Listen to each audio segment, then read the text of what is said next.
नमस्कार दोस्तों आज जिस शख्सियत को याद करने का दिन है वो इसलिए दिन है कि ये तीसरा सप्ताह उन्हीं के नाम होता है और पूरे भारतीय उपमहाद्वीप में। तो आज जिस महान शख्सियत को याद करने का वक्त है या सप्ताह है उसके बारे में कहा जाता है कि वो पूरे इस भारतीय उपमहाद्वीप में एक मुहावरे की शक्ल में बन गए थे, मुहावरे की शक्ल में उभरे और उसी तरह से जिए। मेरी मुराद है आज मेहदी हसन साहब से। ये तीसरा सप्ताह जो है ये उन्हीं का जन्म वाले दिन है, इसलिए इनको याद कर लेना बहुत ज़रूरी होता है मित्रों, क्योंकि ये ऐसी जो समर्पित शख्सियतें थी संगीत को, कला को, संस्कृति को, इनमें दो खूबियाँ थी। एक तो मज़हब कहीं दीवार नहीं और दूसरा भूगोल भी कहीं दीवार नहीं। कोई भौगोलिक दीवार इन लोगों पे लागू नहीं होती थी। और याद करने की जहाँ तक बात है कि इनके फैंस में, इनके जो प्रशंसक थे उनमें, वहाँ तो पाकिस्तान में जहाँ ये रहते थे पार्टीशन के बाद, विभाजन के बाद, वहाँ तो खैर नेचुरली करोड़ों लोग संख्या में प्रशंसक थे इनके। भारत में भी इनके प्रशंसकों की तादाद उससे भी ज़्यादा थी।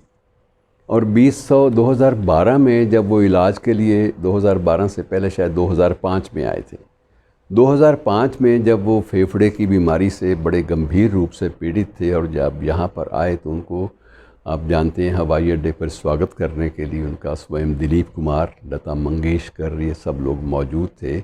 और अटल बिहारी वाजपेयी जो तत्कालीन प्रधानमंत्री थे, उन्होंने विशेष रूप से अपने अधिकारियों को भेजा और उसके बाद वो स्वयं भी इनसे मिलने के लिए गए अस्पताल में।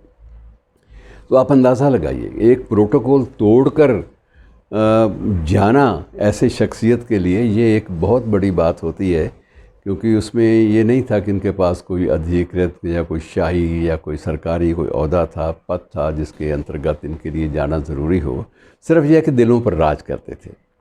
दिलों पर राज करना जो है मित्रों, ये किसी भी और राजपाट, शासन प्रणाली या पद, सरकारी पद, इनसे कहीं ऊंचा होता है। और थोड़ी सी बातें इनके बारे में कर लें, और वो ये कि इनका जन्म जो है वो राजस्थान के झुंझुनू ज़िला में हुआ था, लूणा गांव था।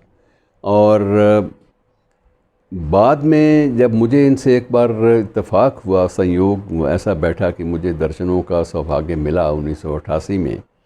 पाकिस्तान में ही थे उन दिनों में, ठीक नहीं रहते थे तब भी, लेकिन फिर भी इन्होंने इस बात के लिए हामी भर ली कि मैं थोड़ी देर के लिए आपसे गुफ्तगू करूंगा। और बड़े चाव से उन्होंने पूछा कि आप कहाँ के हैं। तो मैंने बताया कि जब अबोहर फाजिल्का का जिक्र आया तो फाजिल्का ये तो मेरे लिए बहुत एक मेरी यादों में बसा हुआ शहर है। तो मैंने पूछा आपका क्या राब्ता। तो उन्होंने बताया कि मेरा पहला जो है ओपनिंग प्रोग्राम, पहला कार्यक्रम मंच पर वो फाजिल्का में हुआ था, इसलिए मैं उस शहर को कभी भूल ही नहीं सकता। और दूसरी वजह यह भी थी कि वो एक ही कार्यक्रम ऐसा था जिसमें हम दोनों भाई इकट्ठे बैठे थे और मेरे भाई ने तबले पर संगत की थी और मैंने ध्रुपद गाया था।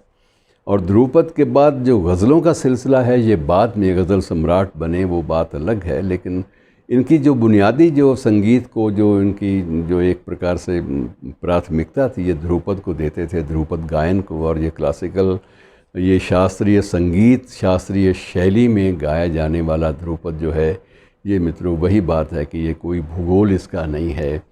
ये एक ऐसी एक शैली है जिस शैली को भारत, पाकिस्तान और आसपास के अन्य देशों में शाश्वत रूप से एक ही स्वरूप में गाया जाता है, प्रस्तुति होती है। और इसके दीवानों की संख्या अब भी कायम है। कायम इसलिए भी है कि अब ध्रुपद गाने वाले लोग धीरे धीरे रुखसत हो रहे हैं। अब वो पीढ़ियाँ जो हैं, वो वंश परंपराएं और वो जो गुरु शिष्य की परंपराएं हैं, वो धीरे धीरे अब कहाँ रही हैं, धीरे धीरे चीज़ें ख़त्म हो रही हैं हमारे सामने ही। और गज़लों की दुनिया में इस शख्स ने जो तहलका मचाया, सबसे बड़ी बात ये कही जाती है कि गज़ल को छोटी मोटी महफ़िलों से उठाकर एलीट क्लास के लिए एक विशेष रूप से स्थान दिलवाना, वो इनका काम था। और इन्होंने एक सम्मानजनक स्थान संगीत की दुनिया में गज़ल को दिलाया। इवन जगजीत सिंह स्वयं ये स्वीकार करते थे कि जब जगजीत सिंह और उनके बाद सोनू निगम, ये दोनों स्वीकार करते थे कि हमारी गज़ल की गायकी पर सबसे ज़्यादा असर मेहदी हसन साहब का पड़ा है। हमने उनसे बहुत कुछ लिया है, बहुत कुछ दे नहीं पाए उनको, सिवाय एक अकीदत के, सिवाय श्रद्धा के फूलों के, लेकिन हम भूल नहीं सकते कि हमारी हर शैली पर, हमारे गायन की हर एक लय पर उस शख्स का गहरा असर था। तो ये बहुत बड़ी बात होती है मित्रों। और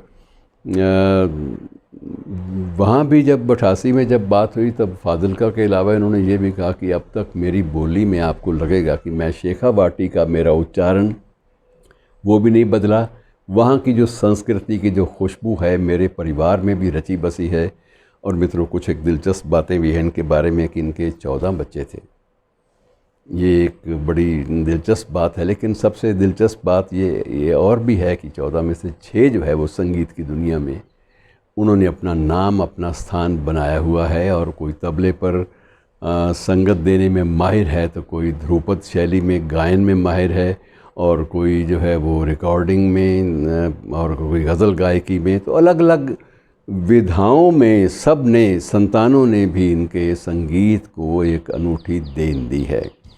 और अक्सर लोग जब भी याद करते हैं तो बहुत सारे कवि जो हैं, बहुत सारे शायर, वो भी इस बात के लिए महसूस करते थे कि अगर इस कमबख्त ने हमें ना गाया होता तो शायद हमारी गज़लों को इतनी ज़्यादा शोहरत ना मिलती, इतने श्रोता ना मिलते, इतने पाठक भी ना मिलते।